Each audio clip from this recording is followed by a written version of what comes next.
Ouais. En direct, place de la République, en plus un 4 août où on a aboli les privilèges. Donc avec Brice Sanac, le président de l'UMI 66, mais pas que, je me suis laissé dire. Pas que. C'est un grand. Il y a l'Occitanie et je suis vice-président sur toute l'hôtellerie au niveau de toute la France. Carrément. Oh. Ben, je suis impressionné. Sky is the limit. Vers l'infini et l'au-delà, disait le grand écrivain Buzz l'éclair.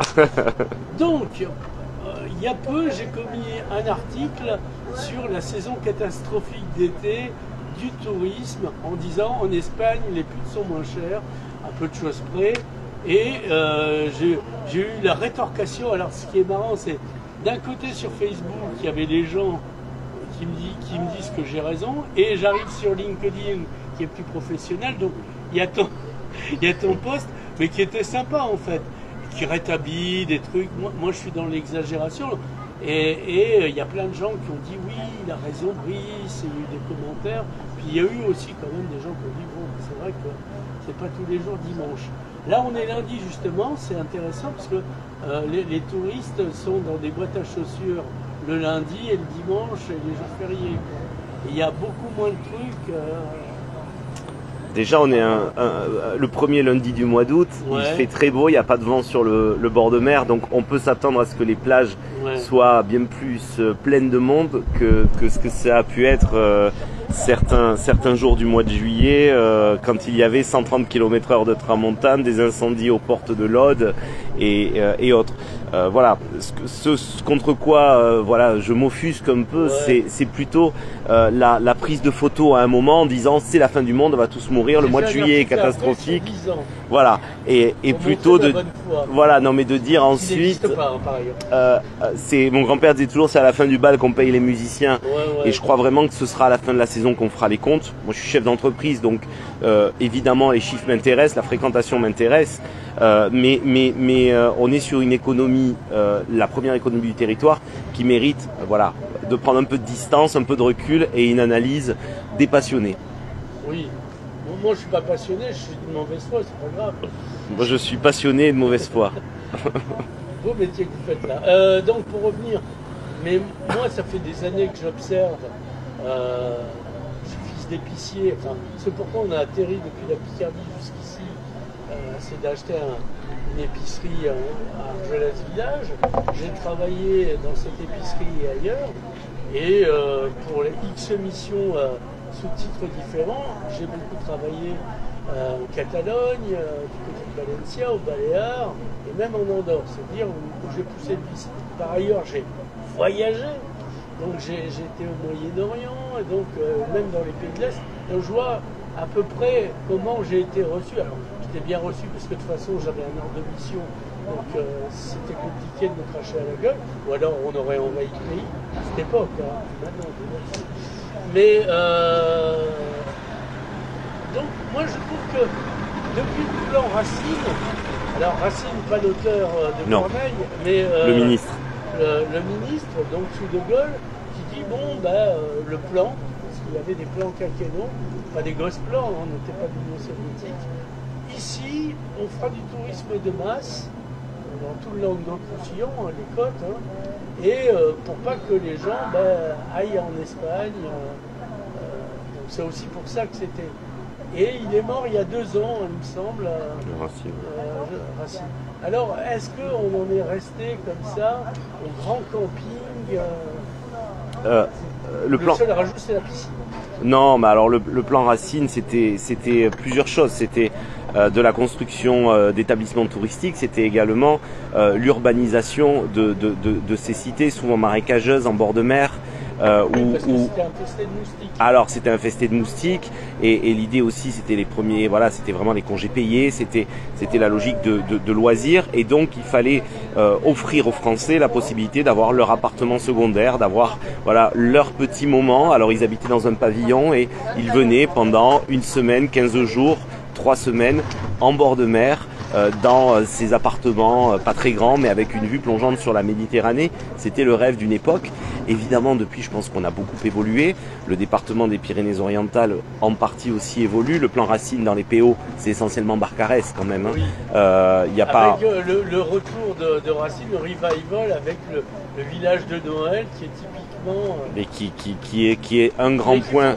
Non, mais surtout qui est un acte courageux parce que avoir cette ambition de faire un point d'orgue de la saison hivernale au Barcarès en plein hiver, quelque chose d'exceptionnel et ça remplit tous les hôtels aux alentours. Donc moi j'en suis enchanté et ça remplit les restaurants du cœur de ville. Tous les défauts de la terre, mais s'il y a un truc sur lequel il se trompe peu, c'est faire de l'argent. C'est faire parler de sa ville. C'est la ville du Barcarès aujourd'hui versus la ville du Barcarès il y a 20 ans. C'est pas la même, l'image n'est pas la même et je pense que le Barcarès est un merveilleux ambassadeur du territoire, des excentricités de ce territoire aussi, avec des festivals gigantesques, avec le marché de Noël, avec aujourd'hui le Club Med qu'on fait venir sur le Barcarès. Alors il vient pas. Mais il vient. C'est vraiment le Club Med et il vient. Robert Trigano n'est pas mort, que sais-je. Non, mais les hommes passent, l'entreprise reste, comme dirait l'autre. Ouais. Et oui, et il va y avoir des belles annonces à venir et surtout une figure de proue, on va dire, pour reprendre l'image du bateau, pour ce département avec ce Club Med qui sera ouvert au vent. Un Club Med qui fait venir une population là où il y a encore 20 ans le Club Med c'était pour les 10-15% les plus riches. Aujourd'hui on est quasiment dans le pourcent en termes de prix moyen. Dommage que la classe moyenne s'étiole. Alors c'est la classe moyenne bien supérieure le Club Med pour ceux qui voient un peu les prix. Mais c'est très bien, il faut faire venir ces populations-là, ces clientèles-là qui viennent consommer. Je dirais que le péché de ce département c'est de ne jamais avoir choisi sa cible. On ne sait pas trop si on fait de la classe moyenne, si on fait du premium, si on fait du social, si on fait un peu de Airbnb, un peu d'hôtellerie, un peu de camping. On sait à peu près tout faire bien d'ailleurs, mais on n'a pas de spécificité. Ce qui fait que quand on se retrouve sur une crise comme la crise qu'on vit aujourd'hui et que vivent tous les pays du sud de l'Europe, on se retrouve avec la classe moyenne qui est la plus durement impactée et forcément c'est nous qui pelons. Vous allez à Ramatuelle, vous allez à Saint-Tropez, ils n'ont pas eu trop de problèmes de fréquentation. Voilà, très beau yacht d'ailleurs. Vous allez sur le bassin d'Arcachon vers le Ferré. Pareil, il n'y a pas. Heureusement, les riches vont bien. Moi, ça me rassure. Mais il faut toujours des riches. Moi, je préfère qu'il y ait toujours plus de riches et moins de pauvres. Il y en a qui préfèrent qu'il y ait moins de riches et plus de pauvres. Tu quittes ton marxisme habituel, camarade. Ça m'arrive de temps en temps. Tu trahis le parti. Ça m'arrive de temps en temps, mais voilà, il est vrai qu'on se retrouve du coup avec des petites perturbations sur lesquelles il faut qu'on fasse des retours d'expérience rapides. Il faut qu'on arrive rapidement à tous se mettre autour de la table, tous les acteurs du tourisme, que ce soit les institutionnels, que ce soit les professionnels, la population également. Et la formation aussi, parce qu'à l'université, il y a un IUT tourisme. Oui, j'y étais enseignant, alors je peux en parler. Il y a une jeune prof qui s'est suicidée, mais ça n'en Ah, c'est pas à voir avec moi alors. Il y a l'école hôtelière aussi, parce qu'il y a un lien. On a l'école hôtelière, on a des centres de formation qui sont d'un très bon niveau. On a tout un prisme, le Purple Campus, absolument. On a un prisme de formation qui est bon. Je crois que la problématique n'est pas une problématique d'accueil. Alors j'entends par-ci par-là, la restauration est trop chère. Bon, ok. Trop cher par rapport à quoi? Par rapport à l'argent que j'ai. À l'argent que j'ai, exactement. Donc est-ce que le problème vient de la restauration ou est-ce que ça vient de l'argent que j'ai? Moi, ce que je veux... Parce que le capitalisme fait évacuer de l'argent. Il n'y a pas de ruissellement comme dans les années 80. Il y a surtout un aspect normatif qui a coûté énormément d'argent aux entreprises. Il y a un coût du travail qui est le plus important d'Europe. Quand vous posez une paire de fesses autour d'une table pour manger, plus de 30% du prix du plat provient non pas de la matière première, mais du service. Moi qui croyais me nourrir, je nourris l'État. Ah bon? C'est nouveau. Et on se retrouve forcément en concurrence déloyale. Alors l'idée n'est pas de moins payer les collaborateurs, mais plutôt que toutes ces charges inhérentes au travail soient peut-être un peu déplacées. Et des hauts instituts à tirer pour le réinvestir dans le réel. Ce qui est sûr, c'est qu'il faut qu'on arrive à faire diminuer cette part-là pour pouvoir avoir un retour juste sur les prix. Mais toi, Brice, tu tu arrives jusqu'à l'Élysée, et j'espère que tu ne vas pas à pied parce que c'est quand même loin. Moi je trouve là, à titre local, j'ai vécu les deux réalités, une réalité ici et une réalité dans les pays catalans, on dira, parce que j'ai pas été jusqu'à l'Andalousie, parce que j'étais missionné pour mon talent en catalan. Là-bas, je trouve des interlocuteurs, il n'y a pas de problème. Ici, par exemple, et alors plus on pose des questions intelligentes, plus ils ont peur, et plus c'est difficile de voir. Et comme ils n'ont pas l'obligation, bon, mais ils sont contents que Diane Saboureau s'en charge. Parce que moi, la nuit, je suis insomniaque, enfin j'étais insomniaque, et je lisais des rapports de l'Assemblée nationale, des trucs, je préfère la littérature, mais qui sont très instructifs. Ce qui me fait du mal aujourd'hui, c'est le constat. Moi, je suis qu'un petit chef d'entreprise, un commerçant. Qui a ouvert à Collioure un bel établissement. J'ai un hôtel à Collioure, un hôtel à Bagnous et 2 restaurants. Mais au-delà de ça, j'ai un engagement bénévole, évidemment, pour la profession.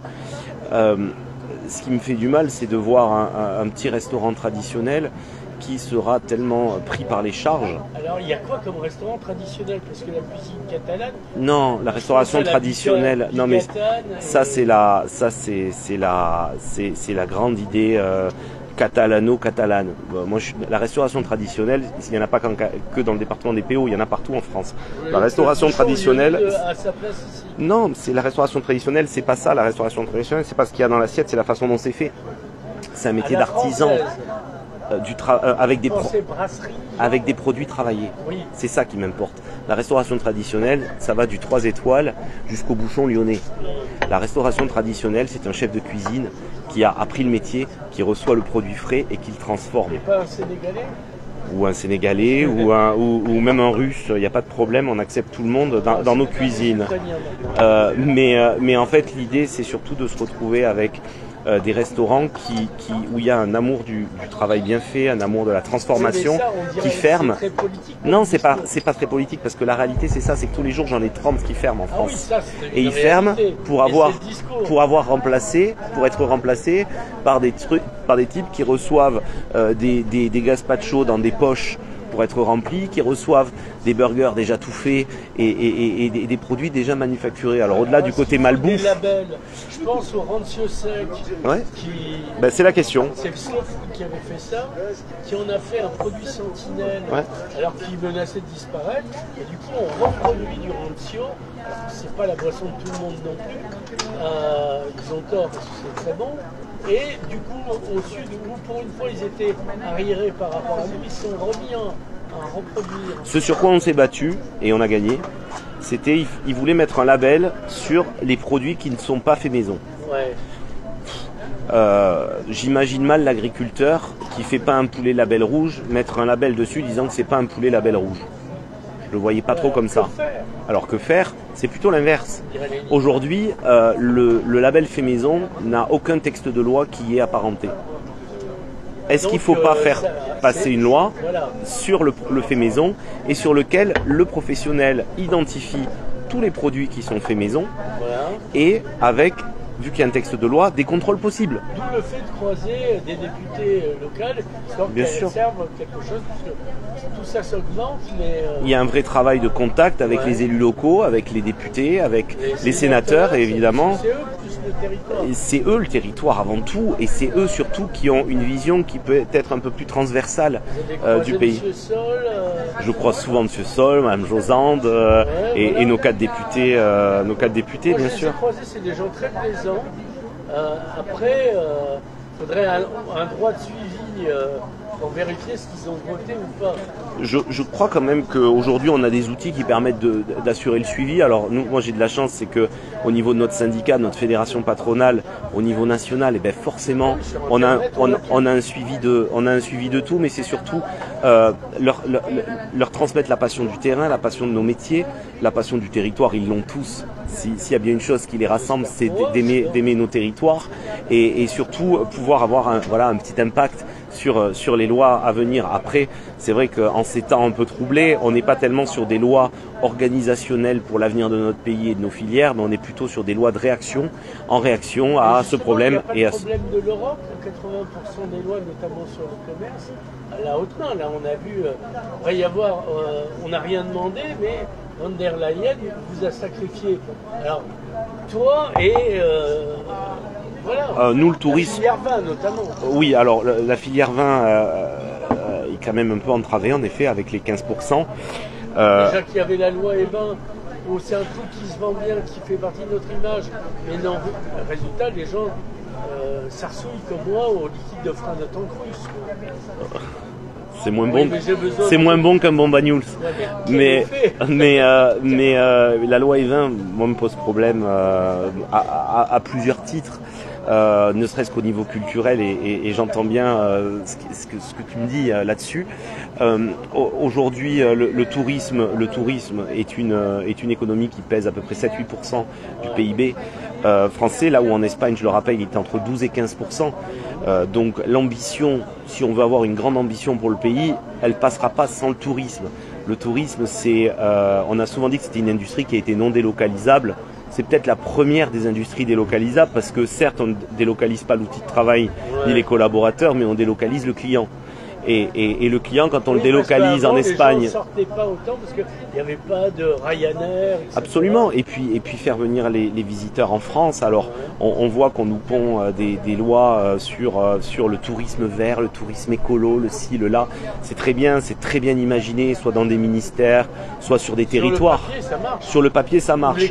Mais si le tourisme vert était le choix numéro 1 des visiteurs, il n'y aurait plus personne sur les gros paquebots de croisière, il n'y aurait plus de personnes aux Maldives ou aux Seychelles. Alors, moi je serais prêt à être écolo, mais c'est vrai que pour avoir un bungalow aux Maldives, je m'en fouillerais pour rien au monde. Absolument. Et c'est là où à traîner sur pouf, c'est quand même dégueulasse.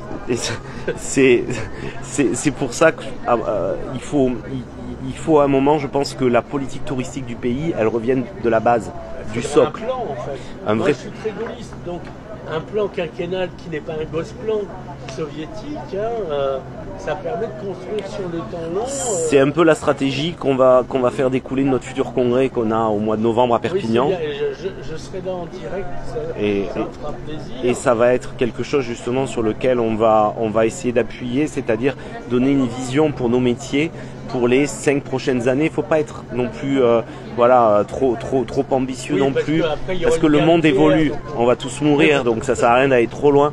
Mais c'est vrai qu'avoir une vision, et une vision qui tient tant dans le social que dans l'environnemental, mais aussi dans la structuration du tourisme. Parce que quand je vois aujourd'hui un tourisme qui est piloté par des collectivités locales où tout le monde fait tout et au final, j'ai envie de dire, personne ne fait rien. Alors on parlait de l'agence, je ne veux pas te mettre en difficulté, mais on parlait de l'agence du conseil départemental, anciennement général, qui a une compétence sans l'avoir, comme le chat de Schrödinger. C'est un peu compliqué, mais alors, c'est... explique-nous ce phénomène physique. Parce que en fait, la loi NOTRe a donné, il faut l'expliquer à la base, la loi NOTRe c'est 2017, je crois, 2014, pardon. 2015. Ouais. 2015. Non, mais j'ai fait des sujets. J'étais jeune. La loi NOTRe aujourd'hui a donné les responsabilités du développement économique aux collectivités locales, donc aux intercos, on va dire, et à la région. Ouais. Les intercos ont la possibilité de faire des offices de tourisme intercommunaux, mais si les villes, les communes touristiques veulent garder la main, elles peuvent créer des offices de tourisme de catégorie 1, moyennant des dépenses un peu supplémentaires, etc. Ce qui fait qu'on se retrouve avec Perpignan, Canet, Saint-Cyprien, Barcarès, Banyuls, Collioure, qui, entre autres, Amélie-les-Bains, Font-Romeu, qui ont des offices de tourisme de catégorie 1, mais qui sont aux côtés de leurs propres intercommunalités. Et ensuite, au-dessus d'elles, il y a l'agence de développement touristique, qui est l'agence du département de développement touristique. Ben, son boulot, c'est de développer le tourisme, si j'utilise un bon français. Ouais, mais enfin, développeur, moi j'en connais. Moi j'avais un sexe petit, j'ai acheté un truc suédois à pompe, Et je l'ai développé aussi. Est-ce que ça fonctionne pareil? Alors, je suis pas convaincu que ça marche pareil. J'ai l'image, mais je suis pas convaincu que ça marche pareil. Non, je sais pas. Je crois que la difficulté, c'est que la difficulté dans ce département, mais dans d'autres, c'est de rassembler. Aujourd'hui, le développement touristique économique, il dépend aussi de la région. On a un CRT, j'étais avec son président il y a quelques jours encore, qui marche bien, qui a l'ambition de porter la voix des 13 départements. Ah voilà, non, parce que déjà Languedoc-Roussillon, c'était coton. Alors je serais deux, je rajoute. Oui, mais quand on voit les beaux spots et les belles pubs qui sont faites et l'ambition qui est portée par la région sur le développement du ferroviaire, le développement de tous les transports, et ben tout ça c'est lié parce qu'il n'y a pas de tourisme sans développement des transports, sans développement de l'habitat des collaborateurs, sans développement sans. Oui, mais la RN 116 est toujours pas réparée, par exemple. On les réparer, on monte. Après, elle est toujours pas optimale, mais elle est réparée. Et le train n'y passe plus. Le train, le train est en réparation. Perpignan-Villefranche est impossible. Donc, on doit aller à pied jusqu'au train jaune. Alors, il y a les bus Clio. Je vais pas faire la pub de la région, mais c'est vrai qu'aujourd'hui, on se retrouve avec une multitude.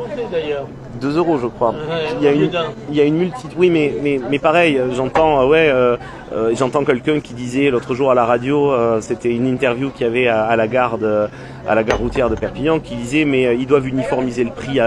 Alors pourquoi est-ce qu'on met pas tout à 1 euro plutôt que tout mettre à 2 euros? Après, il faut quand même. Parce que Madame Carole Delga a donné 2 millions pour le réarmement. Non, mais je crois pas que ce soit ça. Je crois qu'à un moment, il faut aussi tous en commun qu'on prenne conscience que l'État, c'est rien d'autre que nous tous. Et ce côté un peu collectif, on l'a un peu perdu. C'est vrai, hein, je crois à la souveraineté du peuple. Dommage que je n'y crois pas. Par le peuple et pour le peuple. Voilà. Monsieur lit les constitutions, ce que je vois. Oui, un peu. mais donc je pense que c'est ça la problématique. Et au niveau de la politique touristique, c'est la même chose. Quand je lis pas. L'électricité, par exemple. Ouais. On veut relancer le pays, il suffit de mettre au coût de production, virer la fausse concurrence obligatoire d'après Bruxelles parce qu'elle doit être libre et non faussée, enfin aussi libre que moi avec une mitraillette Schmesser dans le dos. Et j'ai rien contre cette mitraillette, pour l'avoir utilisée, c'est vraiment un outil efficace. Et puis Kalesnikov le fera évoluer, mais ceci est une autre histoire. Donc, par exemple, il y a au 19e siècle, tu étais trop jeune, mais moi j'étais déjà là, la famille royale d'Angleterre venait prendre les eaux. Et il y a un certain, même Rudyard Kipling, que tu connais peut-être, qui a fait un magnifique poème, Une neige sur Verdun. Ça, on ne le sait pas.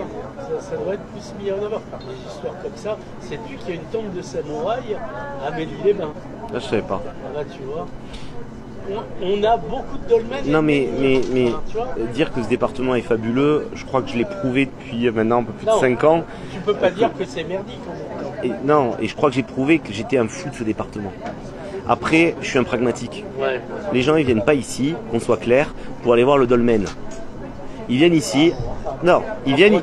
Oui, mais ils viennent ici pour profiter des espaces naturels qui sont notre richesse naturelle.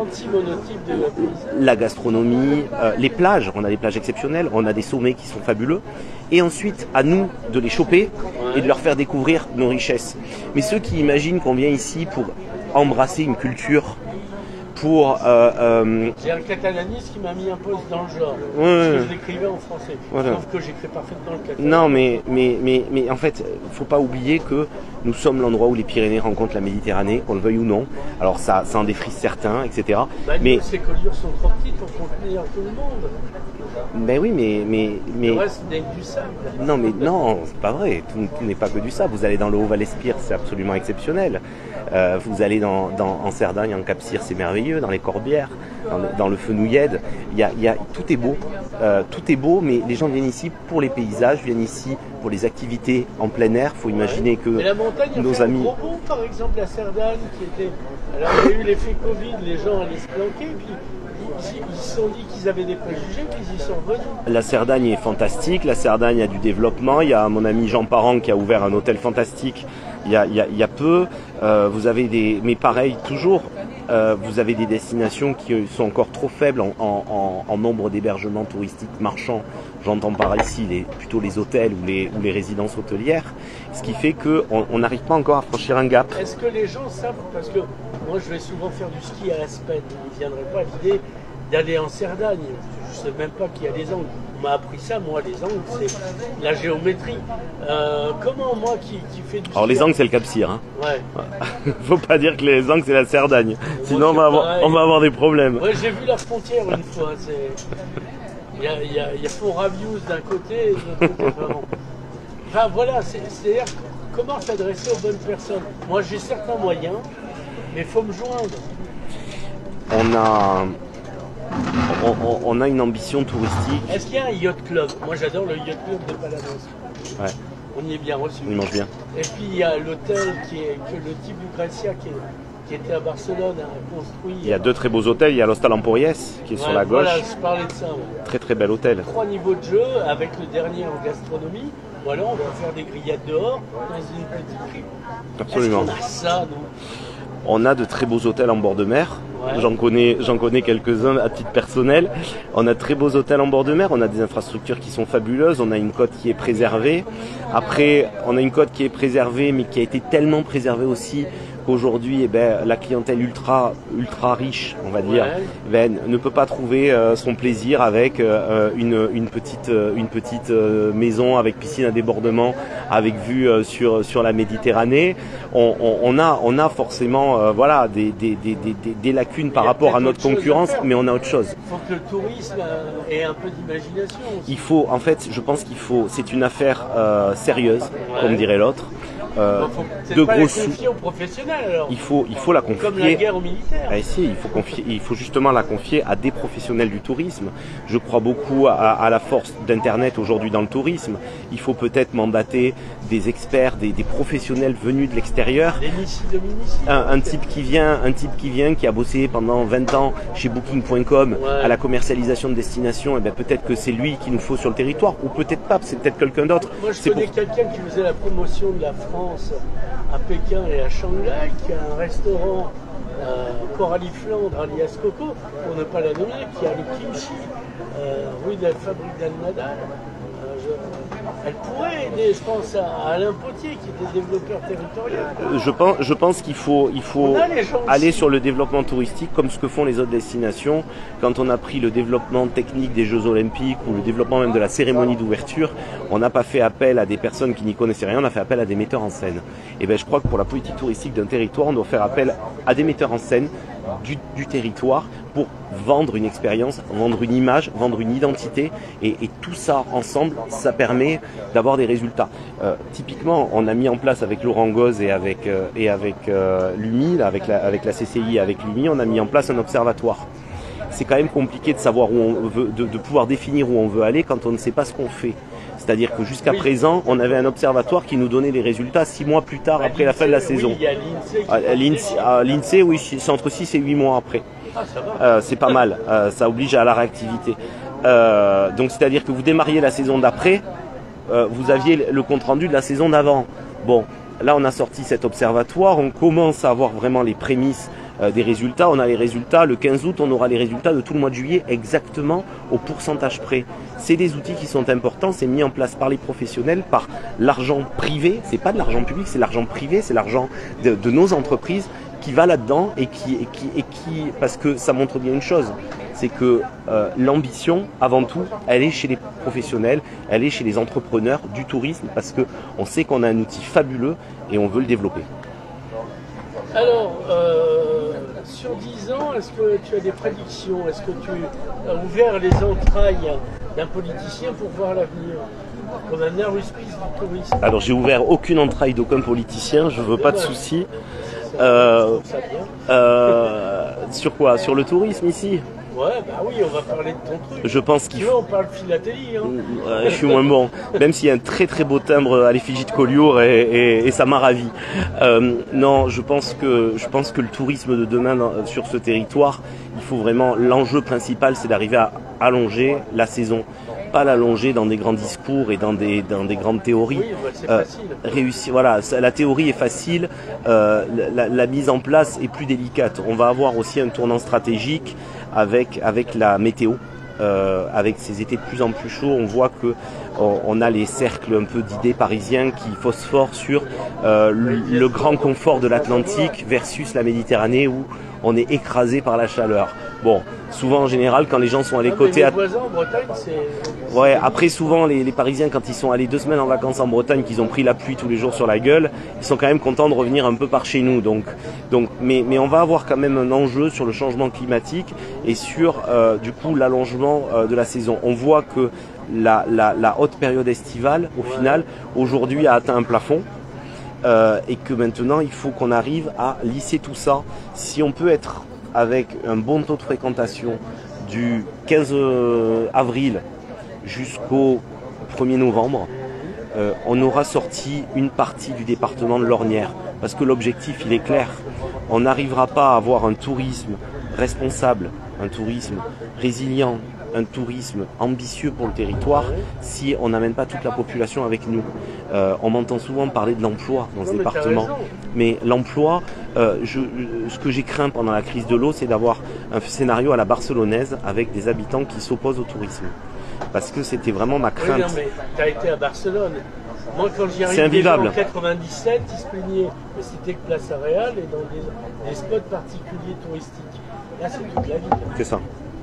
Non mais il faut qu'on arrive à créer un tourisme. Est-ce qu'on a assez d'eau et c'était... Oui, non, mais ça c'est pas un problème. Je me rappelle à la grande période de Sochaux, je disais à Laurent Goz, je dis Laurent, tu peux pas inviter des gens à venir en masse chez nous si t'as plus de flotte. On avait de la flotte. Et si ton hôpital explose, parce qu'il y a aussi ça. C'est un ensemble de choses. L'hôpital de Perpignan, je crois que c'est tous les blessés du monde. Je crois que c'est très récent la prise de conscience de l'économie touristique dans ce département. C'est malheureux, mais le mot économie et tourisme, je l'ai pas entendu dans beaucoup de bouches en fait. Déjà le pays vit beaucoup du tourisme, je parle de la France. Le département c'est colossal. Le département, et ça fait longtemps. Et je crois que le mot économie et tourisme, ça fait pas longtemps que ça cohabite. Est-ce que tu crois à l'économie de la rente comme décrit par le bon dans les années 80 en plus? Faut pas me lancer là-dessus, ça j'y crois pas du tout. Alors j'y crois pas du tout. Moi je l'ai constaté, j'ai des preuves et là je me fais sniper. Je pense que tout dans ma vie montre que je crois pas du tout à l'économie de la rente et que je crois à l'économie de l'investissement. Que tu n'y crois pas, mais qu'elle existe en tout cas et que c'est ça qui nous ralentit. C'est mortifère. Voilà. C'est mortifère. C'est avoir un local et espérer le louer et gagner plein de fric sur une saison et du coup être obligé d'augmenter les prix, être obligé. C'est un cercle qui est mortifère. Aujourd'hui, on est sur une économie touristique qui est une économie qui permet d'aménager le territoire, qui permet de donner du travail à ses habitants, qui permet de faire rayonner le territoire et qui permet également à ce territoire d'enclencher un peu toutes les réformes qu'il doit avoir, tant au niveau de sa structure qu'au niveau de son environnement. Donc je suis persuadé que pour une belle économie, c'est une économie de l'investissement et non une économie de la rente. Et je l'ai prouvé, où j'ai pris des risques financiers à titre personnel parce que je crois dans ce territoire, je crois dans mes établissements et j'y vais. Donc, et je pense qu'il faut qu'on ait un engagement tous en commun, j'ai envie de dire, sur ce territoire et qu'on investisse sur ce territoire, dans son image. Locale fasse de la pédagogie. Je sais pas si c'est... Et la presse locale qui la lit encore. Je sais pas si c'est la presse locale. Moi, j'ai pas trop de problème avec les presses locales. Et la preuve, je suis ici et je considère que tout fait partie de la presse, que ce soit des blogs, que ce soit des nouveaux titres, que ce soit des titres historiques, que ce soit... J'y crois, je crois à LinkedIn, aux réseaux sociaux. Alors, je suis pas trop sur Facebook et sur Instagram, mais je suis plus sur les réseaux sociaux professionnels. Et je crois à cette influence qu'on peut avoir sur son territoire. Mais je crois aussi qu'il faut qu'on ait des politiques avec un grand P, le P noble de politique, qui ait aussi le courage à un moment de dire en fait le tourisme c'est l'opportunité pour ce territoire d'aller mieux demain qu'il ne va depuis 30 ans. On a un territoire qui s'enlise et on est les champions du monde des constats. Ah, ça va pas. On n'a toujours pas le TGV. Ah, on n'a toujours pas ci, on n'a toujours pas là. Si j'avais une PlayStation, tout irait mieux. Mais moi je me lève le matin et je regarde pas ce qui va pas, je regarde comment on peut faire pour que ça aille mieux. Alors c'est une question de tempérament. Oui, c'est fatigant pour ceux qui vivent avec moi. Ah ben oui, mais ça c'est leur problème à eux. Mais à un moment, ça devient notre problème à nous. Donc à nous de faire les bons choix. Voilà, t'as remarqué. Et c'est pas tous, parce qu'il y en a que je rencontre qui ont plutôt 1 ou 2 coups d'avance. Il y en a un qu'on a cité 2-3 fois depuis le début de l'interview, qui est toujours à regarder comment on peut améliorer la situation du territoire sans jamais avoir un mot négatif à l'égard de ce territoire. Moi, je crois que c'est un territoire qui a tout pour réussir. Je crois que c'est un territoire... Depuis que je suis ici, donc depuis l'âge de 8 ans, je l'ai entendu celle-là. Et j'ai travaillé directement dans le tourisme. Déjà à l'université, j'étais un touriste. Donc c'est pas de problème d'engagement. J'espère qu'il y a une génération qui arrive, qui a envie. Ouais. Moi, je vois beaucoup, alors dans mon monde socio-professionnel, hein, dans le monde de l'économie pure et dure, que ce soit à la chambre de commerce, que ce soit à l'UMI, je rencontre des jeunes qui ont envie, qui ont des idées. Aujourd'hui, on a, et là on va sortir peut-être un peu du tourisme, mais on a le pôle nautique de Canet, ça y est, il voit le jour, ça y est, ça marche. Oui, j'ai suivi, j'ai fait on a l'activité économique du tourisme qui malgré tout est plutôt résiliente dans des temps de crise et qui arrive à créer des nouveaux concepts, à créer de la nouvelle hôtellerie, à créer de la nouvelle restauration, avec des bars, avec des boîtes de nuit qui se tiennent, avec des clubs de plage dont on est envié un peu partout. Vous allez en Espagne, ils n'ont pas les mêmes. Hein. On a des beaux clubs de plage, ils sont chez nous, ils sont pas la Frugelle. Il faut y aller, ils sont fabuleux et ils font du bon travail. Et ensuite, on a également tout ce qui est le développement numérique, on va dire. On a une école 42 en plein cœur de ville de Perpignan. On a Imerir qui est une structure qualitative et on a l'IDEM aussi. Et donc en fait, on a toutes ces structures-là. C'est pour ça, là j'ai fait mes comptes et je me suis dit, il m'en manquait un.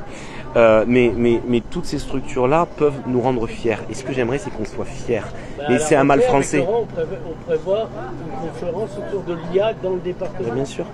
Bien sûr. Mais il a tout compris. Hein. J'aime la Rouski. Attention. Et je ne suis pas le dernier sur la bolche de Picoudate. Il n'en demeure pas moins que tout ce qui est le prolongement de nous-mêmes, à savoir l'outillage, il nous fait gagner un temps fou. Bien sûr. Et on n'est pas égaux face à l'IA. Mais vous avez un type qui s'appelle Xavier d'Anjou. Moi aussi j'adore la Rousquille et les Rousquilles de Xavier sont très bonnes. Et vous avez un type qui s'appelle Xavier d'Anjou qui a la confiserie du Tech qui est l'entreprise. Je crois qu'il a elle a le même âge que mon hôtel, c'est 1964. Et Xavier vient de racheter une entreprise dans l'Hérault.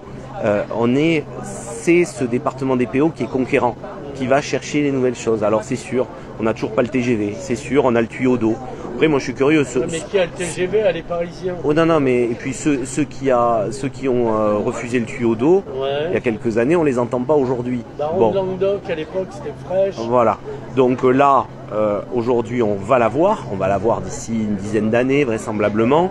Est-ce qu'il y aura assez de débit dans le Rhône? Oui, il y a assez de débit dans le Rhône. Est-ce que le Rhône n'est pas pollué par toutes les industries pétrochimiques? Alors, il y en a un qui nous a dit l'autre jour que c'était le nucléaire, qu'on aurait de l'eau remplie d'uranium qui arriverait ici dans les PO. Ça blanchit les dents. Bon,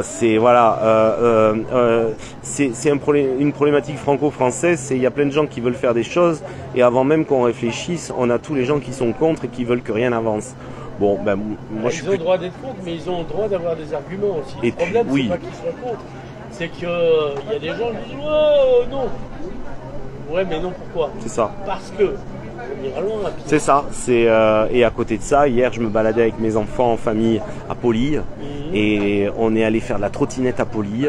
C'est le nom d'un roman? Non, et écoutez, on était en maillot, on est allé se baigner, on s'est retrouvé au milieu de la baie de Poly avec ce paysage fabuleux, avec Madlock. C'est pas squatté, moi je me rappelle. Non, c'est plus squatté. À Poly en bateau, en voilier, et puis à cette période, c'était un camping. Non, 2004, 2005 à peu près de tête, ou un peu plus tard, peut-être 2008. C'était à l'époque Michel Molly et Christian Bourquin qui ont réhabilité ça. Et aujourd'hui, vous avez un outil de promotion touristique qui est exceptionnel et qui est merveilleusement géré. Donc c'est ça aussi, le tourisme, ça permet aux habitants du département d'avoir le château royal de Collioure, d'avoir Castelnou, d'avoir le Palais des Rois de Majorque et le château de Sals, là non plus, il ne faut pas oublier d'en citer un, et d'avoir Poly. Et tout ça, il vaut mieux expliquer aux habitants tout l'avantage qu'ils ont. C'est un État français, hein, techniquement. Oui, mais bon. Est-ce que justement ils sont souples, la conservatrice ou la directrice? J'ai plutôt l'impression que ça se visite plutôt pas mal, ouais. Je connaissais, non mais à un moment donné, il y avait le regretté Jean-Michel Féline, je ne sais pas si tu as connu, qui avait été avant directeur de l'Institut français de Bandung et de Francfort, qui arrivait avec plein de projets, avec des expos, des projections cinéma. C'était un super espace pour faire des tatous. Et là, c'est revenu de loin. Je sais pas. Ce que je veux dire, c'est le message, c'est que le tourisme est une valeur ajoutée pour le territoire. Oui. Ceux qui critiquent l'arrivée des touristes, ceux qui veulent pas de bruit en bas de chez eux, ceux qui veulent le calme plat ça va pas dans le sens de l'histoire. Le sens de l'histoire, c'est que ce département, pour vivre, n'a pas d'industrie, n'a pas suffisamment du moins d'industrie. Il n'y aurait pas moyen de les développer. Parce que les industries je t'en avais Non mais moi je suis parlé d'accord pour développer les industries. Au téléphone, ça veut dire quand j'avais mes cours d'économie, on me disait qu'en gros, le tourisme, c'est un outil de développement des pays du tiers-monde. On voit que je suis vieux quand je dis ce terme. Et parce qu'on a le souci du caprice des gens, le territoire doit se faire désirer et on fait faire le tapin au territoire. Je te dis ça pour te provoquer. Ouais. Je suis pas convaincu. La forme de Welbeck, ça n'a pas été. Non, mais je crois que Welbeck écrit des trucs justes, mais il écrit aussi souvent des conneries pour provoquer. Je crois vraiment que le développement de l'économie touristique dans ce territoire est une valeur ajoutée inouïe. On a une population qui malheureusement n'est pas hyper diplômée, une population qui, alors je fais des généralités. Les surdiplômés se barrent. Voilà. Et surtout c'est une économie qui peut être structurée assez rapidement et on a déjà tout en place. Si demain on veut faire venir des usines de Tesla, il y a un peu de boulot d'aménagement et avec tous les recours qu'il y aura, de toute façon il n'y aura pas d'usine de Tesla. Et ça à l'époque, voilà. On non mais sur un livre avec Alain Potier, c'est Pyrénées-Orientales, les réussites auxquelles vous avez échappé. Mais évidemment, la liste est longue. Hein. Oui. Il faudra plusieurs tomes à mon avis. Voilà. Et c'est le problème. Et on continue. On continue à aller des fois on ferme les yeux au reste du monde et on continue dans notre idéologie. Non, économiquement ce territoire il a beaucoup de choses, mais il a aussi un niveau de pauvreté qui est terrible. On est à combien là? On est plus que la moyenne nationale. On est deuxième département le plus pauvre de France, je crois, de tête. Même pas foutu d'être premier. Et non, il y a la Seine-Saint-Denis, mais avec l'effet JO, peut-être qu'on va les rattraper. Mais c'est surtout qu'on a 12,7% de chômeurs. Ouais.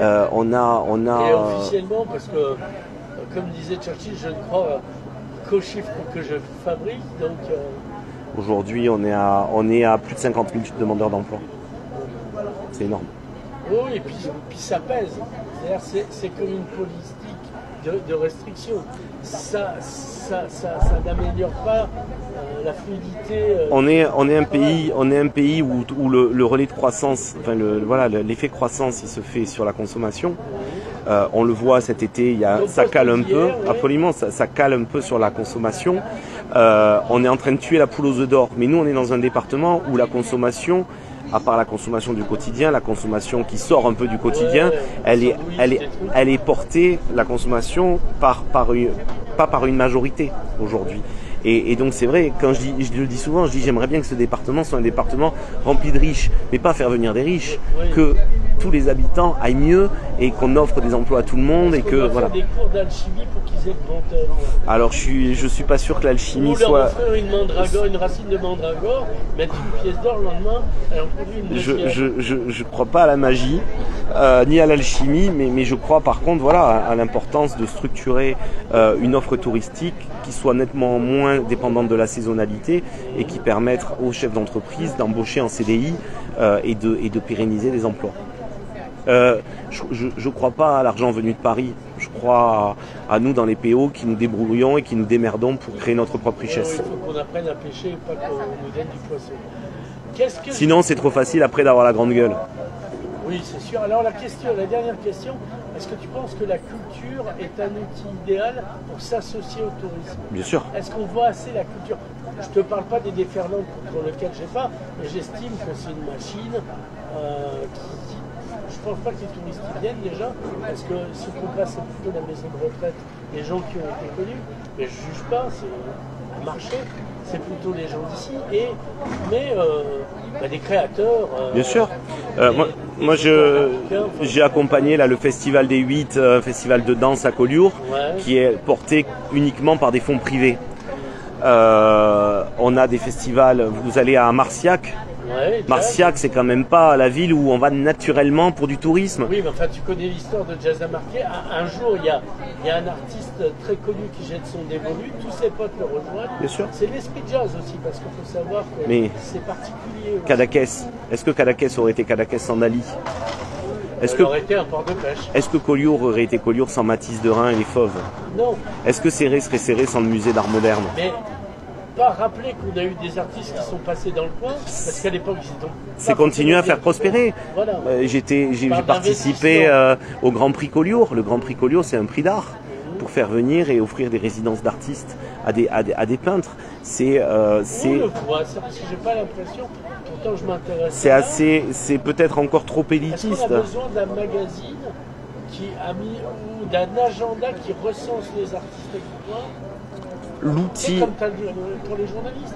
L'outil aujourd'hui va devenir capital. L'outil, alors je sais que l'ADT est en train d'en développer un, alors reste à voir l'agence de développement touristique. Donc ça c'est le département. L'émanation du département. Il y aura besoin d'un outil, alors quelle forme doit-il prendre? C'est la grande question. On voit qu'aujourd'hui Airbnb typiquement a fait évoluer son outil avec les expériences. Et l'expérience, ils y mettent dessus, alors c'est un gloubi-boulga d'expérience, hein, mais on voit que les expos apparaissent, etc. Je pense qu'il ne faut pas dire Airbnb c'est de la merde, il faut regarder, dire ils sont pas mauvais là-dessus, pas mauvais là-dessus. Non, c'était pas mal, mais après c'est comme tout, faut pas que ça déborde. Après le problème d'Airbnb aujourd'hui, c'est que ça...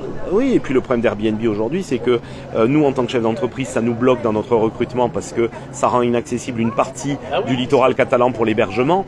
On me demande souvent le surtourisme. Alors là, le surtourisme, est-ce que... Alors non, ici ça n'existe pas. Le surtourisme... J'ai été à Venise il n'y a pas si longtemps. Ici c'est pas du surtourisme. Ici c'est une mauvaise gestion des flux. Ouais, c'est ce que tu me dis. Voilà. Donc une ville qui se retrouve avec, je prendrai l'exemple, une ville comme Collioure, hein, oui, très clairement. D'autant qu'elle a gagné dans le prix là, de ville préférée des Français, etc. Je pense qu'il faut qu'on arrive à faire évoluer la circulation parce qu'aujourd'hui on a des habits. Attends, trop. Enfin, pardon. Non, bateau, à un moment... Non, pas que pour des balades, un bus, bateau, un bateau... Oui, mais ça pollue quand même. Hein. Il n'y a pas encore des bateaux électriques. Alors, sur ces choses-là. Ça sort, il y en a un très beau à Puerto de la Selve. Il y a même de l'hydrogène qui commence à se faire. Ouais, après l'hydrogène, il faut créer la station de recharge, etc. Ce que je veux dire, c'est que on est un territoire où on peut pas il faut penser expérience client. Mais nous, les chefs d'entreprise, dans nos entreprises et nos collaborateurs, on pense à l'expérience client du matin quand on se lève à 6h jusqu'au soir on se couche à minuit. C'est notre fil d'Ariane de la saison et de notre vie professionnelle. Je pense qu'aujourd'hui, les acteurs locaux, les communes, etc., doivent, sur les visiteurs qui viennent dans leur ville, réfléchir avec cette logique d'expérience client qui va du stationnement à la recherche d'hébergement, à l'hydratation avec des fontaines à eau, avec des choses, au lieu d'ombrage, à la valorisation. Par exemple, à Perpignan, ils ont toujours pas mis de banc pour les gens. Je vois des gens qui s'assient sur des vitres, sur des bords. Où ça? À Perpignan. Et ce matin j'étais cours Palmarol, il y en a partout des bancs. Je me suis même fait la réflexion de trouver qu'il y avait beaucoup de bancs. Mais tu as une concentration devant le théâtre de l'Archipel, mais tu vas à Place Rigaud, c'est un truc que je connais bien parce que j'y vais. Il n'y a pas de banc pour les étudiants déjà et des tables où ils pourraient étudier dès qu'il fait beau. Mais ici, il y a les élections qui arrivent, il va falloir les demander. Ouais, il faut demander. Oui, mais enfin, il faut profiter des élections pour demander. Non, mais sans rire, je pense vraiment que l'expérience client elle débute avant l'acte d'achat. Ouais. Elle débute avant de décider de venir dans les Pyrénées-Orientales. La flânerie qui permet l'acte d'achat, toi tu appelles l'expérience. C'est l'expérience client. Et oui, non, je suis trop dans les chiffres. Je pense vraiment que faire venir le visiteur ici, c'est pas quelque chose qui devient automatique. Il faut qu'on aille chercher les visiteurs. Il faut qu'on soit offensif, il faut qu'on soit ambitieux et il faut qu'on investisse. Voilà. Et pour investir, si on croit vraiment dans notre territoire, il faut accepter d'y investir massivement. Là-dessus, Brice, on va se séparer. Je te remercie. On a rattrapé un peu toutes les interviews qu'on a dû faire depuis 2 ans. Donc c'est long, mais ça vaut la peine d'écouter. Une prochaine fois, à minima, on se verra en novembre. Pour le congrès. Pour la suite de Live au Campo. Mais, non, parce que le seul festival d'été qui a été ici, c'était Live au Campo. La mairie a plus de sous. Et comme ils ont signé un contrat, ils le mettent en novembre. Mais il y aura un vent pour protéger. Je sais que ça va être très beau, que ça va être dans un endroit fabuleux.